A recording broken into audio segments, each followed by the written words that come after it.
Turner's Travels presents Belize. To be more precise, Belize City. There are 3 other cruise ships anchored near us, being on the Saga Sapphire. We're 5 miles off Belize City, and all the vessels you see are tenders taking and returning passengers to Belize City. And whilst the camera's pointed out to sea, you can make out some islands, the Cayos. And I was here in Belize in 1980, and I spent a lot of time scuba diving. This is the 2nd best barrier reef in the world, and the scuba diving was unforgettable. I remember diving amid walls of coral canyons. But as a speaker on board the Saga Sapphire, my contract says that I'm not allowed to take part in any adventurous or dangerous pursuits.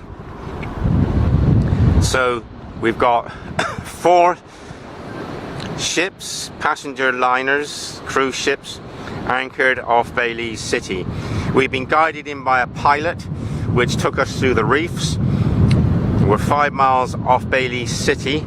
I went there this morning. It's expanded, there's more tourism there. There are people with horse-drawn carriages, pedal trains, little motor trains taking people around. And Belize City, as one woman in the chemist told me, is not frequented for long by travellers. They come to Belize for 2 reasons: to go scuba diving or to visit the interior. And some of the sites on the interior for Belize are the Maya ruins, but they scale into insignificant compared to the flagship sites in the Yucatan in Mexico or in Tikal in Guatemala. Belize City comprises a few canals.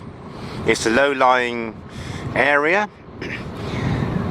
You've got a few quaint-looking colonial-type buildings like the Governor's House or the Cathedral Church. And then when you walk away from the main streets, you see a very interesting patchwork of semi-dilapidated wooden houses in the residential section, with open sewers at the side of the street and a few barking dogs. It's not known for any shopping malls. It's very difficult to find the shops. I suppose unless you live there, you'd have a great difficulty in finding any restaurants, cafes and shops in general. It's a very hot place. I was here in 1980-81 when Britain gave Belize its independence. And I suffered the consequences of that, because when I was trying to get through neighboring Guatemala to get into Mexico, I was locked up for 3 days. I was accused of being an illegal immigrant because I had a tourist card. I'd been given that in 1980, but by 1983, Belize made Guatemala sever relations with Britain. So the Guatemalans had no sympathy for me, and I spent 3 days in 2 different police cells with prisoners who've never been charged, who were just languishing. So Belize has now got its independence. I wouldn't say it's prospered a lot since the early 80s, but it's certainly popular with cruise ships. It's a beautiful place to anchor. It's windy at the moment. It was very cloudy with a touch of rain this morning, but it's brightened up to be lovely on February the 21st, 2017. Belize is a part of Central America. It used to be called British Honduras.